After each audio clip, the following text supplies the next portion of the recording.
Good morning. Managerial Economics Market Structure and Price Output Determination എന്ന ചാപ്റ്ററിലത്തെ അടുത്ത ക്ലാസ്സിലേക്ക് നമുക്ക് കടക്കാം. കഴിഞ്ഞ ക്ലാസ്സിൽ നമ്മൾ നാലാമത്തെ മാർക്കറ്റ് കണ്ടീഷൻ സ്റ്റാർട്ട് ചെയ്തിരുന്നു. അതായിരുന്നു ഒലിഗോപ്പൊളി. ഒലിഗോപ്പൊളി എന്ന് പറഞ്ഞാൽ it is A market situation in which there is only few sellers, വളരെ കുറച്ച് നമ്പർ ഓഫ് സെല്ലേഴ്സ് അല്ലെങ്കിൽ പ്രൊഡ്യൂസേഴ്സ് ഉള്ള ആ മാർക്കറ്റ് സിറ്റുവേഷനെ വിളിക്കുന്ന പേരാണ് ഒലിഗോപ്പൊളി എന്ന് വിളിച്ചു. നമ്മൾ കഴിഞ്ഞ ദിവസം പഠിച്ചു. അത് കഴിഞ്ഞിട്ട് അതിൽ ആ മാർക്കറ്റിൽ വേണമെങ്കിൽ നമുക്ക് ഹോമോജീനിയസ് പ്രോഡക്റ്റ്, ഒരുപോലത്തെ പ്രൊഡക്റ്റ് വേണമെങ്കിൽ വിൽക്കാം, അല്ലെങ്കിൽ heterogeneous that is differentiated product വേണമെങ്കിൽ നമുക്ക് സെല് ചെയ്യാനായിട്ട് പറ്റും. അത് കഴിഞ്ഞ് അതിൻ്റെ ഫീച്ചേഴ്സ് നോക്കി. ആ ഫീച്ചേഴ്സിൽ ഏറ്റവും ഇമ്പോർട്ടൻറ്റ് ഫീച്ചറായിട്ട് നമ്മൾ പഠിക്കാനുള്ളത് ഇന്റർ ഡിപ്പെൻഡൻസ് ഓഫ് ഫേംസ് ആണ്. അതായത് ഒരു ഫേം എന്തെങ്കിലും ചെയ്താൽ അതിൻ്റെ ഒരു റിഫ്ലക്ഷൻ അല്ലെങ്കിൽ അതിൻ്റെ ഒരു ആഫ്റ്റർ എഫക്റ്റ് ആയിട്ട് മറ്റെല്ലാ ആ ഇൻഡസ്ട്രിയിലുള്ള ബാക്കിയുള്ള എല്ലാ ഫേംസിനും അത് ബാധിക്കും. അപ്പോൾ അതാണ് ഏറ്റവും ഇമ്പോർട്ടൻ്റ് ആയിട്ടുള്ള ഒരു ഫീച്ചറായിട്ട് വരുന്നത്. അത് കഴിഞ്ഞ് അതിൻ്റെ ക്ലാസിഫിക്കേഷൻ പഠിച്ചു. 4 ബേസിൻ്റെ അണ്ടറിലെ ടോട്ടൽ 8 ക്ലാസിഫിക്കേഷൻസ് ആണ് ഒലിഗോപ്പൊളിക്ക് ഉള്ളത്. ഇത്രയും കാര്യങ്ങളാണ് നമ്മൾ കഴിഞ്ഞ ക്ലാസ്സിൽ പഠിച്ചത്. ഇനി അതിൻ്റെ കണ്ടിന്യൂവേഷൻ ക്ലാസ്സായി ഇന്ന് നമ്മൾ ഡിസ്കസ് ചെയ്യാൻ പോകുന്നത് പ്രൈസ് ഡിറ്റർമിനേഷൻ അണ്ടർ ഒലിഗോപ്പൊളി. ഇനി എങ്ങനെയാണ് നമ്മൾ ഈ ഒലിഗോപ്പൊളിയിൽ പ്രൈസ് ഡിറ്റർമിനേഷൻ നടത്തുന്നത്? ഈ ഒലിഗോപ്പൊളിയിലത്തെ പ്രൈസ് ഡിറ്റർമിനേഷൻ മറ്റ് മെത്തേഡുകളെ മറ്റ് മാർക്കറ്റ് കണ്ടീഷനെ വെച്ച് ഇത്തിരി ഡിഫറെൻ്റ് ഉണ്ട്. കാരണം മറ്റേതിലൊക്കെ നമ്മൾ എങ്ങനെയാണ് പെർഫെക്റ്റ് കോമ്പറ്റീഷനിലെ 3 മെയിൻ ഹെഡ്സിൻ്റെ അണ്ടറിലാണ് പഠിച്ചത്. Market period, short run, long run, ഇങ്ങനെ 3 ഹെഡ്സിൻ്റെ അണ്ടറിലാണ്. മൊണോപ്പൊളിയിൽ നമ്മൾ 2 മെയിൻ ഹെഡ്സ് ആണ് വരുന്നത്, ഷോർട്ട് റണ്ണും ലോങ് റണ്ണും. മൊണോപ്പൊളിസ്റ്റിക് കോമ്പറ്റീഷനിലും 2 മെയിൻ ഹെഡാണ്, ഷോർട്ട് റണ്ണും ലോങ് റണ്ണും. പക്ഷെ ഒലിഗോപ്പൊളിയിൽ നമ്മൾ അങ്ങനെ ഷോർട്ട് റൺ ലോങ് റൺ വെച്ചിട്ടല്ല നമ്മൾ പഠിക്കുന്നത്. ഒരു ഡിഫറെൻറ്റ് മെത്തേഡ്സ് ഫോളോ ചെയ്തിട്ടാണ്. ഷോർട്ട് റൺ ആണോ ലോങ് റൺ ആണോ അതിന് പ്രത്യേകിച്ച് ഒരു റെലവൻസ് ഇതിനില്ല, ഒലിഗോപ്പൊളിക്ക് ഇല്ല.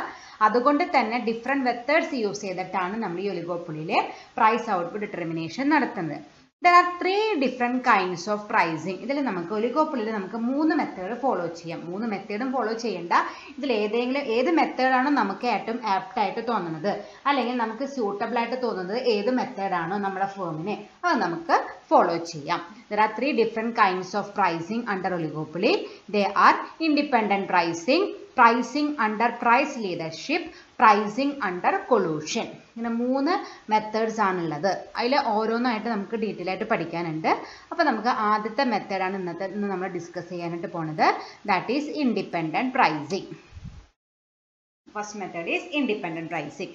It is popularly known as king demand curve. ചിലപ്പോൾ അങ്ങനെയാവട്ടെ ചോദിക്കുക. ഇൻഡിപെൻഡൻറ്റ് പ്രൈസിംഗിന് മെയിൻ മെത്തേഡിൻ്റെ പേരായാലും ഏറ്റവും കൂടുതൽ അറിയപ്പെടുന്നത് കിങ് ഡിമാൻഡ് കർവ് എന്നാണ്. An oligopolistic does not know how his competitors will react. നമ്മൾ ഇന്നലെ പഠിച്ചതാണ്. ഇന്റർഡിപ്പെൻഡൻസി ഉണ്ട്, പക്ഷേ എൻ്റെ കോമ്പറ്റീറ്റീവ് പ്രൊഡക്റ്റ് ആയ അല്ലെങ്കിൽ എൻ്റെ കോമ്പറ്റീറ്റർ ആയ ഫേം എന്തൊക്കെ മാറ്റങ്ങളാണ് അവരുടെ പോളിസിയിൽ വരുത്തുന്നത് നമുക്ക് യാതൊരു കാരണവശാലും പ്രെഡിക്റ്റ് ചെയ്യാനായിട്ട് പറ്റില്ല. അതുകൊണ്ട് തന്നെ ഇന്നലെ നമ്മൾ ഒലിഗോപ്പൊളിയുടെ ഫീച്ചേഴ്സ് പഠിച്ചപ്പോൾ പറഞ്ഞു it is very difficult to interpret or forecast the demand curve. നമ്മുടെ ഡിമാൻഡ് കർവ് നമുക്ക് തന്നെ പ്രെഡിക്റ്റ് ചെയ്യാൻ പറ്റാത്ത അവസ്ഥയാണ്. കാരണം എൻ്റെ കോമ്പറ്റേറ്ററെ എന്തെങ്കിലും ഒരു ചേഞ്ചസ് വരുത്തിയാൽ അതിന് റിഫ്ലക്ഷൻ ആയിട്ട് അല്ലെങ്കിൽ അതിൻ്റെ ആഫ്റ്റർ എഫക്റ്റ് ആയിട്ട് എന്തുണ്ടാവും, എൻ്റെ ഡിമാൻഡ് കർവും ചേഞ്ച് ചെയ്യും. അതുകൊണ്ട് തന്നെ നമുക്ക് ഡിമാൻഡ് കർവ് പ്രെഡിക്റ്റ് ചെയ്യാൻ പറ്റില്ല. നമ്മൾ ഇന്നലെ പഠിച്ചു. അതന്നെയാണ് ഇവിടെയും പറയുന്നത്. Oligopolistic does not know how his competitors will react. And oligopolist may assume that the price cut by him will be followed by a price cut by than a rival firm.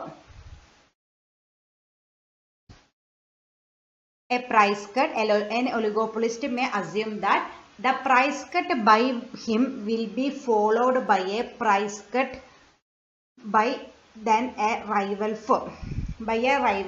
അതായത് ഞാനൊരു price cut ചെയ്താൽ എന്ന് വെച്ചാൽ എന്താ അർത്ഥം, ഞാൻ എൻ്റെ പ്രൊഡക്റ്റിൻ്റെ പ്രൈസ് കുറച്ചാൽ that will be followed by a price cut by the rival firm.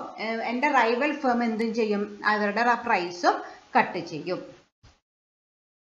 അതിന്റെ എക്സ്പ്ലനേഷൻ ഞാൻ ഇന്നലെ ചെറുതായിട്ട് പറഞ്ഞിട്ടുണ്ടായിരുന്നു. ഒരു ഒലിഗോപ്പൊളി കോമ്പറ്റീഷനിൽ ഞാൻ എൻ്റെ പ്രൊഡക്റ്റിന്റെ പ്രൈസ് കുറച്ചാൽ ഓട്ടോമാറ്റിക് ആയിട്ട് എൻ്റെ കോമ്പറ്റീറ്ററും അവരുടെ പ്രൈസ് കുറയ്ക്കും. കാരണം അല്ലെങ്കിൽ അവർക്ക് മാർക്കറ്റിൽ നിന്ന് പോകാനായിട്ട് പറ്റില്ല. ഞാൻ എൻ്റെ പ്രൊഡക്റ്റിന്റെ പ്രൈസ് കുറച്ചാൽ എന്തുണ്ടാവും, എല്ലാ കസ്റ്റമേഴ്സും എൻ്റെ അടുത്ത് വന്നിട്ട് പ്രൊഡക്റ്റ് വാങ്ങാനായിട്ട് തുടങ്ങും. അത് ഒഴിവാക്കാനായിട്ട് അവർ എന്ത് ചെയ്യും, അവരും പ്രൈസ് കുറയ്ക്കും. അതാണ് പറഞ്ഞേക്കുന്നത്. An oligopolist may assume that the price cut by him will be followed by a price cut by the rival firm, but the price rise by him will not be followed by a price rise by the rival firm. പക്ഷെ ഞാൻ price കൂട്ടിയാലോ അതാരും follow ചെയ്യൂല. കാരണം price കൂട്ടിയാൽ അവർക്ക് സന്തോഷമാവും. കാരണം അപ്പൊ അവരുടെ കസ്റ്റമേഴ്സിനും കൂടി എനിക്ക് കിട്ടുന്നതായിരിക്കും കോമ്പറ്റീറ്റേഴ്സ് ചിന്തിക്കുക. ഇതാണ് ഒലിഗോപ്പൊളിയുടെ അല്ലെങ്കിൽ ഇൻഡിപെൻഡന്റ് പ്രൈസിങ്ങിന്റെ അല്ലെങ്കിൽ കിങ് ഡിമാൻഡ് കർവിന്റെ ബേസിക് അസംഷൻ ആയിട്ട് പറയുന്നത്. നമ്മുടെ പ്രൊഡക്റ്റിന്റെ പ്രൈസ് കുറച്ചാൽ എൻ്റെ കോമ്പറ്റീറ്ററും പ്രൈസ് കുറയ്ക്കും. അതേസമയം ഞാൻ എൻ്റെ പ്രൊഡക്റ്റിന്റെ പ്രൈസ് കൂട്ടിയാൽ അവരൊന്നും ചെയ്യില്ല, അവരപ്പോഴത്തെ അതേ പ്രൈസിൽ തന്നെ മുന്നോട്ട് കൊണ്ടുപോകും. അപ്പൊ എനിക്ക് രണ്ടും ചെയ്യുന്നത് കൊണ്ട് ഇപ്പൊ സപ്പോസ് ഞാൻ എൻ്റെ പ്രൈസ് കുറച്ചാൽ എന്ത് ഉദ്ദേശിച്ചിട്ടായിരിക്കും ഞാൻ എൻ്റെ പ്രൈസ് കുറയ്ക്കുക, കൂടുതൽ കസ്റ്റമേഴ്സിനെ അട്രാക്ട് ചെയ്യിപ്പിക്കാം എന്ന് വിചാരിച്ചിട്ടാണ് ഞാൻ എൻ്റെ പ്രൊഡക്റ്റിന്റെ പ്രൈസ് കുറയ്ക്കുക. പക്ഷെ അങ്ങനെ ഒരു എയിമോട് കൂടി നമ്മൾ ചെയ്താലേ എന്തുണ്ടാവുകയാണ്, കോമ്പറ്റീറ്റേഴ്സും പ്രൈസ് കുറയ്ക്കുന്നത് കൊണ്ട് നമുക്ക് പ്രത്യേകിച്ച് ഒരു ബെനിഫിറ്റും ആ രീതിയിൽ ഉണ്ടാക്കാനായിട്ട് പറ്റണില്ല. ദെൻ പ്രൈസ് കൂട്ടിയാൽ ഓട്ടോമാറ്റിക്കായിട്ട് നമ്മുടെ ഡിമാൻഡ് കുറയും ചെയ്യും. അപ്പൊ നമ്മൾ കുറച്ചിട്ട് ലാഭം ഉണ്ടാക്കാമെന്ന് വിചാരിച്ചിട്ട് അത് നടന്നില്ല, കൂട്ടിയപ്പോൾ നമുക്കുള്ള കസ്റ്റമേഴ്സിനെ നഷ്ടമാവും ചെയ്തു. Okay, an oligopolist may assume that the price cut by him will be followed by a price cut by the rival firm, but the price rise by him will not be followed by a price rise by the rival firm. This hypothesis is the basis of King demand curve. ഇതാണ് king demand കർവിന്റെ basic assumption ആയിട്ട് വരുന്നത്. Okay, അപ്പൊ ഈ ഒരു assumption അല്ലെങ്കിൽ ഈ ഒരു ഹൈപ്പോത്തസിസിന്റെ ബേസിലാണ് കിങ് ഡിമാൻഡ് കർവ് വർക്ക് ചെയ്യുന്നത്. ഏറ്റവും ഇമ്പോർട്ടന്റ് ആണ്, നിർബന്ധമായിട്ടും പഠിച്ചിരിക്കുന്ന 2 സെന്റൻസ് ആണ്. ഞാൻ എൻ്റെ പ്രൊഡക്റ്റിന്റെ പ്രൈസ് കുറച്ചാൽ എൻ്റെ കോമ്പറ്റീറ്റേഴ്സും പ്രൈസ് കുറയ്ക്കും. അതേസമയം ഞാൻ എൻ്റെ പ്രൊഡക്റ്റിന്റെ പ്രൈസ് കൂട്ടിയാൽ അവർ പ്രൈസ് കൂട്ടില്ല, എനിക്ക് എൻ്റെ എക്സിസ്റ്റിംഗ് കസ്റ്റമേഴ്സിന് നഷ്ടമാവും ചെയ്യും. If one cut the price of its product, other firms in the industry are compelled to reduce their price to match the firm's price. ഞാൻ നേരത്തെ പറഞ്ഞ ഫർദർ എക്സ്പ്ലനേഷൻ ആണ്. ഞാൻ എൻ്റെ പ്രൊഡക്റ്റിന്റെ പ്രൈസ് കുറച്ചാൽ other firms in the industry are compelled to reduce their prices to match the firm's prices. ഞാൻ എൻ്റെ പ്രൊഡക്റ്റിന്റെ price കുറച്ചത് കൊണ്ട് മറ്റു ഫേംസ് അവർക്ക് വലിയ താല്പര്യം ഉണ്ടായിട്ടൊന്നുമല്ല, പക്ഷെ അവർക്ക് അവരുടെ ഇൻഡസ്ട്രിയിലെ മാർക്കറ്റിൽ നിന്ന് പോകണമെങ്കിൽ അവരെന്ത് ചെയ്തിരിക്കണം, പ്രൈസ് കുറച്ചിരിക്കണം. അല്ലെങ്കിൽ എല്ലാ കസ്റ്റമേഴ്സും ഈ പ്രൈസ് കുറച്ച ഫേമിന്റെ പ്രൊഡക്റ്റ് വാങ്ങാനായിട്ട് പോവും. അപ്പൊ ദേ ആർ കമ്പൽ, അവർക്ക് താല്പര്യം ഉണ്ടായിട്ടില്ല, നിർബന്ധിക്കപ്പെടാണ് എന്തിന്, പ്രൈസ് കുറയ്ക്കാനായിട്ട്. On the other hand, if one firm increases the price, the competitors do not increase the price. അതേസമയം ഒരു ഫേം പ്രൈസ് കൂട്ടാണെങ്കിൽ അതാരും ഫോളോ ചെയ്യില്ല, അവർ പ്രൈസ് കൂട്ടിക്കോട്ടെ, നമുക്ക് ഇപ്പോഴത്തെ പ്രൈസിൽ തന്നെ വിൽക്കാം. അപ്പൊ നമുക്ക് അവർ പ്രൈസ് കൂട്ടിയത് കൊണ്ട് അവരുടെ കസ്റ്റമേഴ്സിനെ കൂടി ഇങ്ങോട്ട് വിളിക്കാം എന്നൊരു ഐഡിയ വെച്ചിട്ട് അവർ അതുപോലെ തന്നെ മുന്നോട്ട് പോകും. ഇമ്പോർട്ടന്റ് ആണ്, അതാണ് വീണ്ടും വീണ്ടും പറയുന്നത്. ഒരു കിങ് ഡിമാൻഡ് കർവിന്റെ ബേസിക് അസംഷൻ അല്ലെങ്കിൽ ആ ഒരു ബേസിലാണ്, ഈ ഒരു അസംഷന്റെ ബേസിലാണ് ഇത് വർക്ക് ചെയ്യുന്നത്. ഒരു കമ്പനി പ്രൈസ് കുറച്ചാൽ അവരുടെ കോമ്പറ്റീറ്റേഴ്സും പ്രൈസ് കുറയ്ക്കും. അതേസമയം പ്രൈസ് കൂട്ടിയാൽ ആരും അവരുടെ പ്രൈസ് കൂട്ടാനായിട്ട് ഉദ്ദേശിക്കുന്നില്ല. ഓക്കെ, അപ്പൊ ഇൻഡിപെൻഡന്റ് പ്രൈസിന്റെ വേറൊരു പേരാണ് king demand curve. King demand കർവിന്റെ ബേസിക് അസംഷൻ ആണ് നമ്മൾ പഠിച്ചത്. ഇനി അടുത്ത് നമുക്ക് നോക്കാനുള്ളത് ഇതിന്റെ ഫീച്ചേഴ്സ് ആണ്. So in the first situation, that is price reduction, the firm does not gain, while in the second situation the firm loses its customers to its rival and sales decline. അപ്പോൾ ഇതാണ് ഉണ്ടാവുന്നത്. ആദ്യത്തെ situation എന്ന് പറഞ്ഞാൽ എന്താണ്, price reduction നടത്തിയത് കൊണ്ട് the firm does not gain, ഒന്നും ഉണ്ടാക്കാൻ പറ്റിയില്ല. ഉദ്ദേശിച്ചത് എന്തായിരുന്നു, ഞാൻ പ്രൈസ് കുറച്ചിട്ട് കൂടുതൽ കസ്റ്റമേഴ്സിനെ അട്രാക്ട് ചെയ്യിപ്പിക്കാം എന്ന് വിചാരിച്ചിട്ട് തന്നെയാണ് അവർ പ്രൈസ് കുറച്ചത്. പക്ഷെ അവരുടെ ഉദ്ദേശം നടന്നില്ല, കാരണം ഞാൻ പ്രൈസ് കുറച്ചപ്പോൾ എൻ്റെ കോമ്പറ്റീറ്ററും പ്രൈസ് കുറച്ചു. So in the first situation, that is price reduction, the firm does not gain, While in the second situation, രണ്ടാമത് നമ്മൾ എന്താ ചെയ്ത പ്രൈസ് കൂട്ടി, the firm loses its customers to its rivals and the sales decline. പക്ഷെ രണ്ടാമത്തെ കേസിൽ ഞാനെൻ്റെ price കൂട്ടിയപ്പോൾ എനിക്ക് എൻ്റെ എക്സിസ്റ്റിംഗ് കസ്റ്റമേഴ്സിനെ നഷ്ടമാവും ചെയ്തു, എൻ്റെ സെയിൽസ് കുറയും ചെയ്തു. ഓക്കെ, അപ്പോൾ പ്രൈസ് റിഡക്ഷൻ കൊണ്ട് നമുക്ക് നഷ്ടം ഉണ്ടാവും ചെയ്തു, പ്രൈസ് ഇൻക്രീസ് കൊണ്ട് നമുക്ക് നമ്മുടെ എക്സിസ്റ്റിംഗ് കസ്റ്റമേഴ്സിനെ നഷ്ടപ്പെടും ചെയ്തു. Okay, So the firms in oligopoly do not increase the price due to the possibility of losing customers to rivals who do not raise their prices. അതുകൊണ്ട് തന്നെ ഒലിഗോപ്പൊളിയുള്ള ഫേമുകൾ എന്ത് ചെയ്യില്ല, do not increase the price, അവർ price കുറയ്ക്കാനായിട്ട് അങ്ങനെ ഒരു attempt അവരുടെ ഭാഗത്ത് നിന്ന് ഉണ്ടാവില്ല. Due to the possibility of losing customers to rivals who do not raise their prices. മറ്റുള്ളവരെ ഞാൻ പ്രൈസ് കൂട്ടിയാൽ നേരത്തെ കുറച്ചപ്പോൾ അവരും കുറച്ച പോലെ ഞാൻ കൂട്ടിയാൽ അവർ ചെയ്യില്ല. അപ്പം അതുകൊണ്ട് നമുക്ക് നമ്മുടെ കസ്റ്റമേഴ്സിനെ നഷ്ടപ്പെടുന്നല്ലാണ്ട് വേറൊരു ബെനിഫിറ്റ് നമുക്ക് ഉണ്ടാവണില്ല. അപ്പം അതുകൊണ്ട് ഒലിഗോപ്പൊളിയിലുള്ള ഫേംസ് സാധാരണ എന്ത് ചെയ്യില്ല, price കൂട്ടാറില്ല. Firms do not cut their price because they fear price war. പിന്നെ അവർ എന്തും ചെയ്യാനും പോണില്ല, പ്രൈസ് കുറയ്ക്കാനും പോണില്ല. കാരണം കുറച്ചിട്ടും പ്രത്യേകിച്ച് അവർക്ക് ബെനിഫിറ്റ് കിട്ടണില്ല. അഥവാ കുറച്ചാൽ നമുക്ക് പുതിയ കസ്റ്റമേഴ്സിനെ അട്രാക്ട് ചെയ്യാൻ പറ്റിയിരുന്നുവെങ്കിൽ നമുക്ക് പിന്നെയും പ്രൈസ് കുറയ്ക്കാമായിരുന്നു. പക്ഷെ നമ്മൾ പ്രൈസ് കുറയ്ക്കുമ്പോൾ അവർ മറ്റൊരു എന്ത് ചെയ്യും, അവരും പ്രൈസ് കുറയ്ക്കും. അപ്പം അങ്ങനെ അതിനെ വിളിക്കുന്ന പേരാണ് പ്രൈസ് വാർ. ഞാൻ കുറയ്ക്കുമ്പോൾ അവരും കുറയ്ക്കും, ഞാൻ വീണ്ടും കുറച്ചാൽ അവർ പിന്നെയും കുറയ്ക്കും. അപ്പം അങ്ങനെ ഒരു പ്രൈസ് വാർ വേണ്ട. കാരണം അങ്ങനെ പ്രൈസ് വാർ നടത്തുമ്പോൾ ആർക്കും പ്രത്യേകിച്ച് ഒരു ബെനിഫിറ്റ് കിട്ടണില്ല. അപ്പം അതുകൊണ്ട് അവരെ കൂട്ടാനും നിൽക്കണില്ല, കുറയ്ക്കാനും നിൽക്കണില്ല. So the prices in oligopoly tend to be sticky or rigid. അതുകൊണ്ട് ഈ ഒരു ഫീച്ചർ നമ്മൾ ഇന്നലെ ഒലിഗോപ്പൊളിയുടെ ഫീച്ചേഴ്സിൽ പഠിച്ചിട്ടുണ്ടായിരുന്നു, പ്രൈസ് റിജിഡിറ്റി. അപ്പോൾ ഞാൻ ഈ ഒരു സംഭവം ചെറുതായിട്ട് എക്സ്പ്ലെയിൻ ചെയ്തിരുന്നു. അപ്പോൾ അതുകൊണ്ട് കൂട്ടിയത് കൊണ്ട് നമുക്ക് നമ്മുടെ കസ്റ്റമേഴ്സിനെ നഷ്ടപ്പെടുക എന്നല്ലാണ്ട് പ്രത്യേകിച്ച് ഒരു ബെനിഫിറ്റും ഉണ്ടാക്കാനായിട്ട് പറ്റുന്നില്ല. കുറച്ചത് കൊണ്ട് ആർക്കും ഒരു ബെനിഫിറ്റ് ഉണ്ടാവുന്നില്ല. അതുകൊണ്ട് ഒലിഗോപ്പൊളിയിലെ ആരും അങ്ങനെ പ്രൈസ് കൂട്ടാനോ കുറയ്ക്കാനോ നിൽക്കുന്നില്ല. So the price remains rigid അല്ലെങ്കിൽ കോൺസ്റ്റന്റ് അല്ലെങ്കിൽ സ്റ്റിക്കി. കോൺസ്റ്റന്റ് ആയിട്ട് അവിടെ നിൽക്കുകയാണ് ചെയ്യുക. കാരണം മനസ്സിലായില്ലേ, ഞാൻ പ്രൈസ് കുറച്ചാൽ അവരും പ്രൈസ് കുറയ്ക്കുന്നത് കൊണ്ട് അപ്പം എനിക്ക് പ്രത്യേകിച്ച് ഒരു ബെനിഫിറ്റ് കിട്ടണില്ല. പ്രൈസ് കൂട്ടിയാൽ എൻ്റെ കസ്റ്റമേഴ്സിനെ നഷ്ടപ്പെടുക എന്നല്ലാണ്ട് ബെനിഫിറ്റ് കിട്ടണില്ല. അപ്പം കൂട്ടിയാൽ നഷ്ടം ഉണ്ടാവും ചെയ്യുന്നു, കുറച്ചാൽ നമുക്ക് ലാഭം ഉണ്ടാക്കാനും പറ്റുന്നില്ല.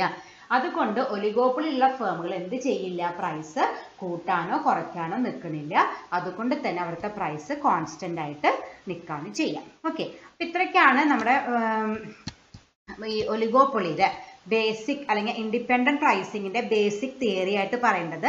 അതിലെ ബേസിക് അസംഷൻ തന്നെയാണ് മെയിൻ ആയിട്ടും ഡിസ്കസ് ചെയ്യാനുള്ളത്. ഓക്കെ, അപ്പോൾ ഇൻഡിപെൻഡന്റ് പ്രൈസിങ്ങിന്റെ വേറൊരു പേരാണ് കിങ് ഡിമാൻഡ് കർവ്. അതാണ് ഈ ഗ്രാഫ് എന്ന് പറയുന്നത്. കിങ് ഡിമാൻഡ് കർവിന്റെ ഗ്രാഫാണ് ഈ കാണുന്നത്. ഇതിന്റെ എക്സ്പ്ലനേഷൻ അടുത്ത സ്ലൈഡിലുണ്ട്. അപ്പം നിങ്ങൾ പോസ് ചെയ്തിട്ട് ഈ ഗ്രാഫ് കൃത്യമായിട്ട് വരച്ചു വെക്കുക. അത് വരയ്ക്കുമ്പോൾ പ്രത്യേകം ശ്രദ്ധിക്കണം, ഇവിടെ നല്ല സ്റ്റീപ്പ് ഡൗൺവേർഡ് വേണം, ഇവിടെ സ്റ്റഡി ഡൗൺവേർഡ് വേണം. ഇവിടെ ആഴത്തിൽ സ്ലോലിയാണ്, ഡി തൊട്ട് കെ വരെയുള്ളത് സ്ലോലിയാണ് കുറയേണ്ടത്. പക്ഷെ കെ പോയിന്റ് കഴിഞ്ഞാൽ സ്റ്റഡി ഡിക്ലൈനിങ് ആണ് എന്തിനുണ്ടാവേണ്ടത്, ഔട്ട്പുട്ടിന് ഉണ്ടാവേണ്ടത്. അതായത് കുറച്ചും കൂടിയും അടുപ്പിച്ചിട്ടും ഇത് കുറച്ച് വിട്ട് കൂട്ടിയിട്ടുമാണ് വരയ്ക്കേണ്ടത്. അപ്പോൾ ആദ്യം നിങ്ങൾ ഈ ഡിമാൻഡ് കർവ് വരച്ചു വെക്കുക. ഇനി അതിൻ്റെ നമുക്ക് എക്സ്പ്ലനേഷൻ നോക്കാം. കിങ് ഡിമാൻഡ് കർവിന്റെ എക്സ്പ്ലനേഷൻ ആണ്. Under independent pricing the demand curve will be kinked one. നമ്മുടെ ഇൻഡിപെൻഡന്റ് പ്രൈസിംഗിൽ എന്താണ്, ഡിമാൻഡ് കർവ് എന്തായിരിക്കും, കിങ്ഡ് വൺ ആയിരിക്കും. King means segmented. സെഗ്മെന്റഡ് എന്ന് വെച്ചാൽ നമ്മൾ ഇത്രയും നാളും ഗ്രാഫൊക്കെ വരയ്ക്കുമ്പോൾ ഡിമാൻഡ് കർവ് എങ്ങനെയായിരുന്നു, ഒരു സ്റ്റഡി ആയിട്ട് ഡൗൺവേർഡ് സ്ലോപ്പിംഗ് ആയിരുന്നു. പക്ഷേ ഈ ഒരു ഡിമാൻഡ് കർവ് നോക്കി, ഇതാണ് നമ്മുടെ ഡിമാൻഡ് കർവ്. ഈ ഡി തൊട്ട് ഈ ഡി വരെയുള്ള ആ ഒരു ലൈൻ തന്നെയാണ് നമ്മുടെ ഇൻഡിപെൻഡന്റ് പ്രൈസിങ്ങിലത്തെ ഒലിഗോപ്പൊളി ഫേമിന്റെ ഡിമാൻഡ് കർവായിട്ട് വരിക. പക്ഷെ ഇവിടുത്തെ പ്രത്യേകത എന്താണ്, ഒരു സ്ട്രെയിറ്റ് ലൈൻ അല്ല, അതിൻ്റെ ഇടയ്ക്ക് ഒരു കട്ടിങ് വരുന്നുണ്ട്. അതിൻ്റെ മീനിങ് ആണ് കിങ്. കിങ് എന്ന് വെച്ചാൽ എന്താണ്, സെഗ്മെന്റഡ്. സെഗ്മെന്റഡ് എന്ന് വെച്ചാൽ ഒരു പാർട്ടീഷൻ. ഈ ഗ്രാഫിന് എന്ത് വരുന്നുണ്ട്, ഒരു പാർട്ടീഷൻ അല്ലെങ്കിൽ ഒരു പെർട്ടിക്കുലർ സ്റ്റേജ് കഴിഞ്ഞാൽ ഒരു ചെറിയൊരു വ്യത്യാസം വരുന്നുണ്ട്. സ്റ്റഡി ആയിട്ടുള്ള ഒരു ഡൗൺവേർഡ് സ്ലോപ്പിംഗ് ഉള്ള കർവ് അല്ല എന്തായിട്ട് വരിക, കിങ് ഡിമാൻഡ് കർവായിട്ട് വരിക. The king demand curve has two segments. Segment എന്ന് വെച്ചാൽ ഞാൻ പറഞ്ഞു ഒരു പാർട്ടീഷൻ ഉണ്ടെന്ന് പറഞ്ഞു. അങ്ങനെ പാർട്ടീഷൻ നടത്തിയിട്ട് രണ്ട് ഭാഗമായിട്ട് ഡിവൈഡ് ചെയ്തിരിക്കുകയാണ്. റിലേറ്റീവ്ലി ഇലാസ്റ്റിക് പോർഷനും റിലേറ്റീവ്ലി ഇൻഇലാസ്റ്റിക് പോർഷനും രണ്ട് പോർഷനായിട്ട് ഡിവൈഡ് ചെയ്തിരിക്കുന്നു. റിലേറ്റീവ്ലി ഇലാസ്റ്റിക് പോർഷനും റിലേറ്റീവ്ലി ഇൻഇലാസ്റ്റിക് പോർഷനും. ഏതാണെന്ന് ഇത് കഴിഞ്ഞിട്ട് പറഞ്ഞു തരാം. അപ്പോൾ അതാണ് ഇതിന്റെ ഗ്രാഫ് എന്ന് പറയുന്നത്. നമ്മുടെ സാധാരണ ഡിമാൻഡ് കർവ് വരയ്ക്കുന്ന പോലെ ഡൗൺവേർഡ് സ്ലോപ്പിംഗ് ഉള്ള ഒരു സ്റ്റഡി ലൈൻ അല്ല ഇതിൽ വരിക. ഒരു സെഗ്മെന്റേഷൻ ഉള്ള ഒരു പാർട്ടീഷൻ ഉള്ള ഒരു കിങ് ഡിമാൻഡ് കർവ് ആണ് വരിക. അതുകൊണ്ട് തന്നെ ഈ ഒരു മെത്തേഡിലെ നമ്മൾ ഡിമാൻഡ് കർവിനെ രണ്ട് ഭാഗമായിട്ട് ഡിവൈഡ് ചെയ്തിട്ടുണ്ട്. റിലേറ്റീവ്ലി ഇലാസ്റ്റിക് പോർഷനും റിലേറ്റീവ്ലി ഇൻഇലാസ്റ്റിക് പോർഷനും. Okay, A king demand curve DD with a king at the point K. King demand curve എന്താണ്? ഏതാണ് ഇവിടുത്തെ ഡിമാൻഡ് കർവ്? ഈ D തൊട്ട് ഈ D വരെയുള്ളതാണ് നമ്മുടെ demand curve. With a king means segment at point K. ഈ demand curve ഉണ്ട്, പക്ഷെ അതിന്റെ ഇടയിൽ ഒരു സെഗ്മെന്റേഷൻ, ഒരു പാർട്ടീഷൻ, ഒരു ഡിവിഷൻ വരുന്നുണ്ട്. ഏത് പോയിന്റിൽ വെച്ചിട്ട്? K പോയിന്റിൽ വെച്ചിട്ട് ഒരു പാർട്ടീഷൻ വരുന്നുണ്ട്. The OP is the price. നമ്മൾ വിൽക്കുന്നത് OP പ്രൈസിനാണ്. OQ is the quantity. ഇത്രയ്ക്ക് പ്രൈസിൽ ഇത്രയ്ക്ക് ക്വാണ്ടിറ്റിയാണ് നമ്മൾ വിൽക്കുന്നത്. Here DK is the relatively elastic demand. ഈ DKയിൽ ഇവിടം തൊട്ട് ഇവിടം വരെയുള്ള ഭാഗമാണ് റിലേറ്റീവ്ലി ഇലാസ്റ്റിക്കും. KD ഇവിടം തൊട്ട് ഇവിടം വരെയുള്ളതാണ് relatively inelastic segment of the demand curve. അപ്പൊ നമ്മൾ നേരത്തെ എന്താ പറഞ്ഞത്? നമ്മൾ ഈ ഡിമാൻഡ് കർവിനെ രണ്ട് ഭാഗമായിട്ട് ഡിവൈഡ് ചെയ്യണമെന്ന് ഇവിടെ പറഞ്ഞു. റിലേറ്റീവ്ലി ഇലാസ്റ്റിക് പോർഷനും റിലേറ്റീവ്ലി ഇൻഇലാസ്റ്റിക് പോർഷനും എന്ന് പഠിച്ചു. അതിൽ റിലേറ്റീവ്ലി ഇലാസ്റ്റിക് പോർഷനായിട്ട് വരുന്നത് ഏതാന്ന് വെച്ചാൽ ഈ D തൊട്ട് K വരെ. അതുകൊണ്ടാണ് ഞാൻ നേരത്തെ പറഞ്ഞപ്പോൾ വരയ്ക്കുമ്പോൾ പ്രത്യേകം ശ്രദ്ധിക്കണം എന്ന് പറഞ്ഞത്. ഒരു സ്ലോലി അല്ലെങ്കിൽ ഇത്തിരി ഇലാസ്റ്റിസിറ്റി ഉള്ളത് കൊണ്ട് തന്നെയാണ് ഇങ്ങനത്തെ ഒരു ഷേപ്പ് വന്നത്. ദെൻ KD, ഈ KD പോർഷനാണ് നമ്മൾ ഏത് പോർഷൻ? ഇൻഇലാസ്റ്റിക് സെഗ്മെന്റ് ആണ്. കാരണം എന്താന്ന് വെച്ചാൽ നോക്കുക, ഞാൻ എൻ്റെ മീനിങ് ഞാൻ പറഞ്ഞു തരാം. ഈ ഒരു പോയിന്റ് ആണ് നമ്മൾ എന്താണ് ചെയ്യുന്നത്? പ്രൈസ് കുറച്ചാണ് വരുന്നത്. പ്രൈസ് കുറച്ച് വരുമ്പോൾ നമ്മൾ നേരത്തെ എന്താ പഠിച്ചത്? പ്രൈസ് കുറച്ചാലേ കോമ്പറ്റീറ്റേഴ്സും പ്രൈസ് കുറയ്ക്കും. അതുകൊണ്ട് പ്രത്യേകിച്ച് നമുക്ക് എന്തുണ്ടാവണില്ല? ഒരു പ്രൊഡക്റ്റിലെ ഡിമാൻഡ് എന്തുണ്ടാവണില്ല? പ്രൊഡക്റ്റിന്റെ ഡിമാൻഡിൽ ചേഞ്ച് ഉണ്ടാവണില്ല. കാരണം അവരും കുറച്ചു ഞാനും കുറച്ചു, പ്രത്യേകിച്ച് റിസൾട്ട് ഒന്നും ഉണ്ടാവില്ല. അപ്പൊ നമ്മൾ ആദ്യം ഫിക്സ് ചെയ്ത പ്രൈസ് എത്രയായിരുന്നു? OP ആയിരുന്നു. ഈ വിലയ്ക്ക് വിൽക്കാം. ഈ വിലയ്ക്ക് താഴെ പോവുകയാണെങ്കിൽ ഞാൻ ഈ OP എന്നുള്ളത് കുറച്ചാൽ എന്തുണ്ടാവും? എൻ്റെ കോമ്പറ്റീറ്റേഴ്സും പ്രൈസ് കുറയ്ക്കും. പ്രൈസ് കുറയ്ക്കുമ്പോൾ നമുക്ക് എന്തുണ്ടാക്കാൻ പറ്റുന്നില്ല? പ്രോഫിറ്റ് ഉണ്ടാക്കാൻ പറ്റുന്നില്ല. ഡിമാൻഡിൽ പ്രത്യേകിച്ച് വേരിയേഷൻ വരുന്നില്ല. അതുകൊണ്ടാണ് ഈ ഏരിയനെ എന്തെന്ന് വിളിക്കുന്നത്? Relatively inelastic segment. കാരണം ഇൻഇലാസ്റ്റിക് എന്ന് വെച്ചാൽ ചേഞ്ചസ് ഉണ്ടാവണില്ല, ഡിമാൻഡിൽ ചേഞ്ചസ് ഉണ്ടാവണില്ല. അതേസമയം ഞാൻ എൻ്റെ OP പ്രൈസ് കൂട്ടി എന്ന് വിചാരിക്കുക. ഞാൻ പ്രൈസ് കൂട്ടിയാൽ എന്തുണ്ടാവുക? എൻ്റെ കോമ്പറ്റീറ്റേഴ്സ് പ്രൈസ് കൂട്ടില്ല. എൻ്റെ കസ്റ്റമേഴ്സ് ഒക്കെ അവരുടെ അടുത്തേക്ക് പോകും. എൻ്റെ കസ്റ്റമേഴ്സ് എനിക്ക് നഷ്ടമാവും, എൻ്റെ സെയിൽസ് കുറയും. അതുകൊണ്ടാണ് അവിടെ ഇലാസ്റ്റിക് സെഗ്മെന്റേഷൻ വന്നത്. ഇലാസ്റ്റിറ്റി ഉണ്ടെന്ന് പറയുന്നത്, ഇലാസ്റ്റിക് ഡിമാൻഡാന്ന് പറയുന്നത്. എൻ്റെ പ്രൈസ് കൂടിയത് കൊണ്ട് എൻ്റെ സെയിൽസ് കുറയുന്നു. എൻ്റെ കസ്റ്റമേഴ്സ് ഒക്കെ എൻ്റെ കോമ്പറ്റീറ്ററിൻ്റെ പ്രൊഡക്റ്റ് വാങ്ങാനായിട്ട് പോയിട്ടുണ്ടാവും. അതുകൊണ്ട് പ്രൈസ് കൂടിയ ഈ ഒരു പോർഷൻ ഏതാണ്? ഇലാസ്റ്റിക് ആണ്. പ്രൈസ് കൂടിയത് കൊണ്ട് ഡിമാൻഡ് കുറഞ്ഞു വന്നു. അതായത് ഇത്രയ്ക്ക് ക്വാണ്ടിറ്റി ഡിമാൻഡ് ചെയ്തിരുന്ന പ്രൈസ് കൂടും തോറും കുറഞ്ഞ് അവസാനം ഈ ഒരു പോയിന്റിൽ ആകെ ഇത്രയ്ക്ക് ക്വാണ്ടിറ്റി നമുക്ക് ഡിമാൻഡ് ചെയ്യേണ്ടതായിട്ട് ഉണ്ടാവുള്ളൂ. ഓക്കെ, അപ്പോൾ ഇതാണ് ഇതിൽ ഏറ്റവും ഇമ്പോർട്ടൻ്റ് ആയിട്ടുള്ള ഈ ഡിമാൻഡ് കർവിലെ. നമ്മുടെ സാധാരണ ഡിമാൻഡ് കർവ് പോലെയല്ല, സ്ട്രേറ്റ് ലൈൻ അല്ല, സെഗ്മെന്റേഷൻ ഉണ്ട്. K പോയിന്റ് വെച്ച് നമ്മൾ സെഗ്മെന്റ് ചെയ്തിരിക്കുന്നു. അതിൽ ഈ DK പോയിന്റ് ആണ് ഇലാസ്റ്റിസിറ്റി ഉള്ളത്. കാരണം പ്രൈസ് കൂട്ടിയാൽ, ഇതാണ് നമ്മുടെ പ്രൈസ്, അതിനേക്കാൾ കൂട്ടിയാൽ എൻ്റെ ഡിമാൻഡ് കുറയും. അതിനേക്കാൾ കുറച്ചാൽ ഡിമാൻഡിൽ വലിയ വേരിയേഷൻ ഉണ്ടാവുന്നില്ല. കാരണം ഞാൻ പ്രൈസ് കുറച്ചാൽ എൻ്റെ കോമ്പറ്റീറ്ററും ഇമീഡിയറ്റ് ആയിട്ട് എങ്ങനെ റിയാക്ട് ചെയ്യും? ആളും നമ്മുടെ പ്രൈസ് കുറയ്ക്കും. അതുകൊണ്ട് പ്രൈസ് കുറച്ചത് കൊണ്ട് ഇലാസ്റ്റിസിറ്റി ഉണ്ടാവുന്നില്ല. അതുകൊണ്ട് ഈ ഒരു ഏരിയയിൽ ഇലാസ്റ്റിസിറ്റി ഇല്ല, ഈ ഒരു ഏരിയയിൽ ഇലാസ്റ്റിസിറ്റി ഉണ്ട്. അപ്പോൾ DK is the elastic area and KD is the inelastic area. Okay, ഇത് വളരെ ഇമ്പോർട്ടൻ്റ് ആണ്, പ്രത്യേകം ശ്രദ്ധിച്ച് പഠിച്ചു വെക്കണം ഈ ഒരു point. DK is the relatively elastic demand. എന്തുകൊണ്ടാണെന്ന് മനസ്സിലായില്ലേ? DKയിൽ എന്താ സംഭവിക്കുന്നത്? ഞാൻ പ്രൈസ് കൂട്ടാണ് ചെയ്യുന്നത്. ഇതാണ് ഞാൻ ഫിക്സ് ചെയ്ത പ്രൈസ് OP. അതിനേക്കാൾ പ്രൈസ് കൂട്ടി. അപ്പൊ എൻ്റെ കോമ്പറ്റീറ്റർ എന്ത് ചെയ്യണില്ല? പ്രൈസ് കൂട്ടണില്ല. എൻ്റെ കസ്റ്റമേഴ്സ് ഒക്കെ ആ പ്രൊഡക്റ്റ്, എൻ്റെ കോമ്പറ്റീറ്ററിന്റെ പ്രൊഡക്റ്റ് വാങ്ങാനായിട്ട് പോയി. എൻ്റെ ഡിമാൻഡ് കുറഞ്ഞു. അതുകൊണ്ട് DK ഇലാസ്റ്റിക് ആയി. ദെൻ KD എന്തുണ്ടായത്, KDയിൽ എന്താ സംഭവിക്കുന്നത്, ഞാൻ പ്രൈസ് കുറയ്ക്കുകയാണ് ചെയ്യുന്നത്. ഞാൻ പ്രൈസ് കുറച്ചപ്പോൾ എന്താ സംഭവിച്ചു, എൻ്റെ കോമ്പറ്റീറ്ററും പ്രൈസ് കുറച്ചു. അപ്പോൾ അതുകൊണ്ട് പ്രൈസ് കുറച്ചത് കൊണ്ട് എനിക്ക് എൻ്റെ ഡിമാൻഡ് കൂട്ടാനായിട്ട് പറ്റിയില്ല. അതുകൊണ്ടാണ് എന്തായത്, റിലേറ്റീവ്ലി ഇൻഇലാസ്റ്റിക് ആയിട്ട് മാറിയത്. Okay. If he raises the price beyond OP, the demand for the product will come down. ഇപ്പോൾ ഞാൻ പറഞ്ഞ കാര്യം സെൻറ്റൻസിൽ ഏതാണ്, നമ്മൾ OP-നേക്കാൾ പ്രൈസ്, നമ്മൾ ഫിക്സ് ചെയ്ത പ്രൈസ് എത്രയായിരുന്നു, OP ആയിരുന്നു, അതിനേക്കാൾ പ്രൈസ് കൂടിയാൽ the demand of the product will come down, നമ്മുടെ പ്രൊഡക്റ്റിൻ്റെ ഡിമാൻഡ് കുറഞ്ഞു വരും. This happens because he loses his customers due to price rise and sales decline. ഞാൻ പറഞ്ഞില്ല എന്താ കാരണം, ഞാൻ പ്രൈസ് കൂട്ടിയത് കൊണ്ട് എൻ്റെ കസ്റ്റമേഴ്സൊക്കെ എനിക്ക് നഷ്ടമായി, എൻ്റെ സെയിൽസ് കുറഞ്ഞു. Hence DK portion represent relatively elastic. അതുകൊണ്ടാണ് DK പോർഷൻ എന്തായത്, ഇലാസ്റ്റിക് ആയത്.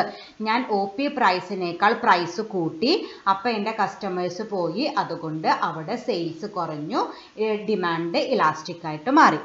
If he reduces the price from OP, the rivals will react immediately by reducing the prices. ഇനി ഞാൻ പ്രൈസ് കുറച്ചാൽ എന്താ ഉണ്ടാവുന്നത്, the rivals will react immediately by reducing the price. എൻ്റെ കോമ്പറ്റീറ്റേഴ്സും അവരുടെ price കുറയ്ക്കും. The price cut does not lead to sufficient increase in demand. ഞാൻ ഈ പ്രൈസ് കുറച്ചതിൻ്റെ മെയിൻ ഉദ്ദേശം എന്ന് പറയുന്നത് എൻ്റെ സെയിൽസ് ഡിമാൻഡ് കൂട്ടാനായിരുന്നു. പക്ഷെ എന്തുണ്ടായില്ല, അത് സംഭവിച്ചില്ല. കാരണം ഞാൻ പ്രൈസ് കുറച്ചപ്പോൾ എൻ്റെ കോമ്പറ്റീറ്ററും പ്രൈസ് കുറച്ചു.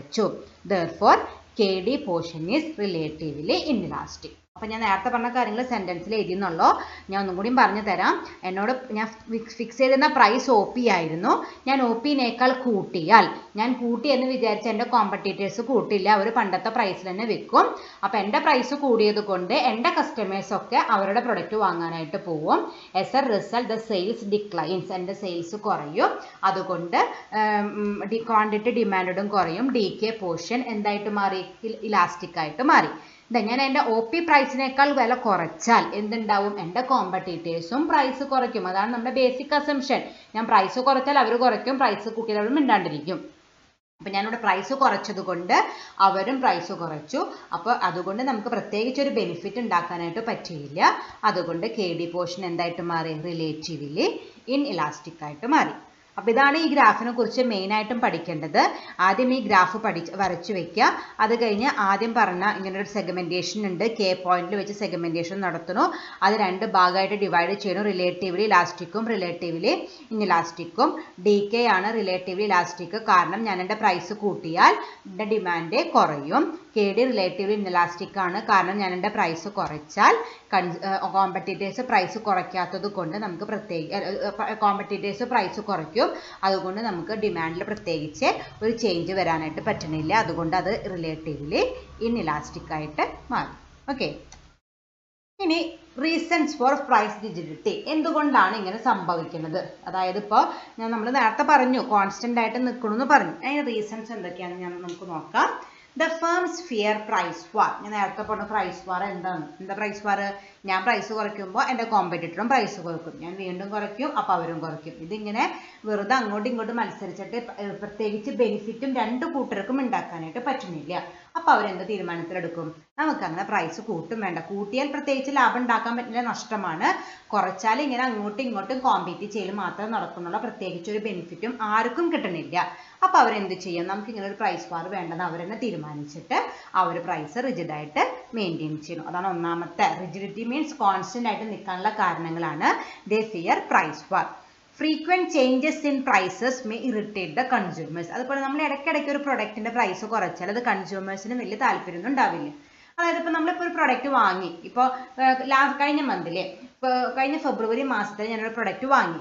ദെൻ നെക്സ്റ്റ് മാർച്ച് മാസത്തിൽ ഞാൻ ആ പ്രൊഡക്റ്റ് വാങ്ങാൻ പോണത് ഏതാണ്ട് ആ ഒരു പ്രൈസ് റേഞ്ച് എക്സ്പെക്ട് ചെയ്തിട്ടായിരിക്കും. ഞാനിപ്പോൾ 50 രൂപയുടെ സാധനമാണ് വാങ്ങിയത് ഫെബ്രുവരിയിൽ. അപ്പോൾ ഏതാണ്ട് ആ പ്രൊഡക്റ്റിന് 50 റുപ്പീസ് ആവുമെന്ന് പ്രതീക്ഷിച്ചിട്ടാണ് ഞാൻ ആ പ്രൊഡക്റ്റ് വാങ്ങാനായിട്ട് പോവുക. അപ്പോൾ നമ്മൾ ചെല്ലുമ്പോൾ ആ 50 എന്നുള്ളത് 50 ആയിട്ട് കൂടി, കുഴപ്പമില്ല, നമ്മളത് വാങ്ങി പോരും. ദെൻ നെക്സ്റ്റ് മന്ത് ഏപ്രിൽ പോകുമ്പോൾ അത് 60 ആവുന്നു, മെയിൽ പോകുമ്പോൾ 65 ആവുന്നു. ഇത് ഇങ്ങനെ ഇടയ്ക്കിടയ്ക്ക് ഇങ്ങനെ ചേഞ്ച് ചെയ്യുമ്പോൾ അത് കൺസ്യൂമേഴ്സിൻ്റെ ഇടയിലും ഒരു ഡിസാറ്റിസ്ഫാക്ഷൻ ക്രിയേറ്റ് ചെയ്യും. അവർ ചിലപ്പോൾ വേറൊരു ബ്രാൻഡിലേക്ക് സ്വിച്ച് ഓൺ ചെയ്യാനുള്ള സാധ്യത ഉണ്ട്. അപ്പോൾ അതുകൊണ്ട് തന്നെ നമ്മൾ നമ്മുടെ കസ്റ്റമേഴ്സിനെ ഇറിറ്റേറ്റ് ചെയ്യിപ്പിക്കാത്ത രീതിയിൽ ഫ്രീക്വൻറ്റ് ചേഞ്ചസ് ഒന്നും പ്രൈസിൽ ആരും അങ്ങനെ കൊണ്ടുവരാറില്ല. ഓക്കെ, അതാണ് രണ്ടാമത്തെ റീസൺ. അതുകൊണ്ട് തന്നെ ഒട്ടുമിക്ക ഫേമും പ്രൈസ് റിജിഡായിട്ട് നിർത്താറുണ്ട്.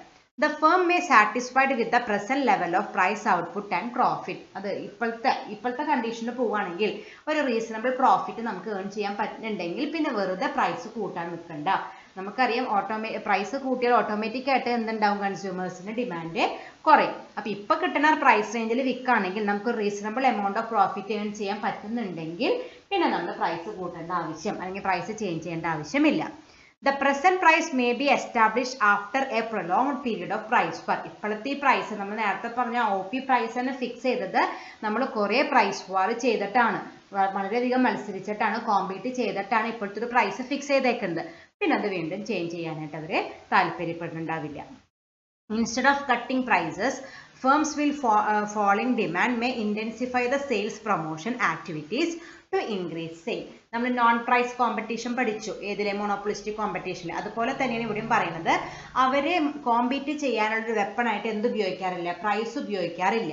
അവർക്ക് അവരുടെ ഡിമാൻഡ് കൂട്ടാനായിട്ട് അവർ വേറെ ഏതെങ്കിലും സെയിൽസ് പ്രൊമോഷൻ ആക്ടിവിറ്റീസ് ആണ് അണ്ടർടേക്കൺ ചെയ്യും. അതാണ് പറയുന്നത് ഇൻസ്റ്റെഡ് ഓഫ് കട്ടിങ് പ്രൈസസ്, വില കുറച്ചിട്ട് പ്രൈസ് കുറച്ചിട്ട് ഡിമാൻഡ് കൂട്ടുന്നതിനേക്കാളും കൂടുതൽ ഇമ്പോർട്ടൻസ് അവരെന്താ കൊടുക്കുന്നത്, firms with the following demand may intensify the sales promotion activities to increase demand. Demand കുറവുള്ള കമ്പനിക്കാരെ പ്രൈസ് കുറച്ചിട്ടല്ല ഡിമാൻഡ് കൂട്ടാനായിട്ട് നോക്കുന്നത്. അവർ കൂടുതലും പ്രൊമോഷണൽ ആക്ടിവിറ്റീസ് ചെയ്ത് അവരുടെ പ്രൊഡക്റ്റിന് കൂടുതൽ പബ്ലിസിറ്റി കൊടുത്തിട്ടാണ് അവരവരുടെ ഡിമാൻഡ് കൂട്ടാനായിട്ട് നോക്കുക. Okay, the firms may not like the unnecessary inconvenience of new price list. അതുപോലെ തന്നെ നമ്മളിപ്പോൾ ഒരു പ്രൊഡക്റ്റിൻ്റെ പ്രൈസ് ചേഞ്ച് ചെയ്താൽ നമുക്ക് കുറേ ക്ലറിക്കൽ വർക്കുകൾ വരും. പുതിയ പ്രൈസ് ലിസ്റ്റ് ഉണ്ടാക്കണം, ഈ പാക്കിംഗ് ഒക്കെ മാറ്റി അതിന് ടൈപ്പ് പ്രിന്റ് ചെയ്തിട്ടില്ല അതൊക്കെ മാറ്റണം, ദെൻ കുറേ ലിസ്റ്റുകൾ, കുറേ അക്കൗണ്ട്സിൽ, കുറേ ബുക്ക്സിലൊക്കെ ചേഞ്ചസ് വരുത്തണം. അപ്പോൾ ഒരു കമ്പനി ഇങ്ങനെ ഇടയ്ക്കിടയ്ക്ക് പ്രൈസസ് ചേഞ്ച് ചെയ്യുകയാണെങ്കിൽ അവർക്ക് ഓഫീസ് വർക്ക് അല്ലെങ്കിൽ ക്ലറിക്കൽ വർക്ക് കുറേ കൂടും. അപ്പോൾ ഇതൊക്കെ കാരണം കൊണ്ടാണ് ഒട്ടുമിക്ക കേസസിലും പ്രൈസ് കോൺസ്റ്റന്റ് ആയിട്ട് നിൽക്കുന്നത്. അവർക്ക് പ്രൈസ് വെച്ച് കോമ്പീറ്റ് ചെയ്യാൻ താല്പര്യമില്ല. അതുപോലെ അങ്ങനെ പ്രൈസസ് ഇടയ്ക്കിടയ്ക്ക് ചേഞ്ച് ചെയ്താൽ കസ്റ്റമേഴ്സിനെ ഇറിറ്റേറ്റ് ചെയ്യിപ്പിക്കും. ഇപ്പോഴത്തെ പ്രൈസ് ലെവൽ വിൽക്കുമ്പോൾ റീസണബിൾ എമൗണ്ട് ഓഫ് പ്രോഫിറ്റ് ഒക്കെ ഏൺ ചെയ്യാനായിട്ട് പറ്റുന്നുണ്ട്. ദെൻ ഇപ്പോഴത്തെ ഒരു പ്രൈസ് ഫിക്സ് ചെയ്തത് കുറേ കോമ്പീറ്റ് ചെയ്തിട്ടാണ്. അപ്പോൾ അതുകൊണ്ട് പിന്നെ അവർ മാറ്റാനോട് ഉദ്ദേശിക്കുന്നില്ല. അവർ പ്രൈസ് കുറയ്ക്കുന്നതിനേക്കാൾ കൂടുതൽ ഇമ്പോർട്ടൻസ് കൊടുക്കുന്നത് സെയിൽസ് പ്രൊമോഷൻ ആക്ടിവിറ്റീസിനാണ്. അവർ പ്രൈസ് ചേഞ്ച് ചെയ്താൽ അവർക്ക് കുറേ ക്ലറിക്കൽ വർക്കുകൾ കൂടും. പുതിയ പ്രൈസ് ലിസ്റ്റ് ഉണ്ടാക്കണം, പുതിയ പ്രൈസ് ടാഗ് ഉണ്ടാക്കേണ്ടതായിട്ട് വരും, ബുക്സ് ഓഫ് അക്കൗണ്ട്സിലൊക്കെ ചേഞ്ചസ് വരുത്തേണ്ടതായിട്ട് വരും. അപ്പോൾ ഈ ഒരു ഇൻകൺവീനിയൻസ് അല്ലെങ്കിൽ ഈ ഒരു ഡിഫിക്കൽട്ടീസ് ഒക്കെ ഉള്ളത് കൊണ്ട് ഒട്ടുമിക്ക കേസസിലും എന്താണ് അവർ ചെയ്യുക, പ്രൈസ് റിജിഡായിട്ട് നിർത്തി നേരത്തെ പറഞ്ഞോണം വേറെ ഏതെങ്കിലും പ്രൊമോഷണൽ ആക്ടിവിറ്റീസ് അണ്ടർടേക്കൺ ചെയ്തിട്ട് ആണ് അവരവരുടെ സെയിൽസ് കൂട്ടാനായിട്ട് നോക്കുക. Okay, thank you.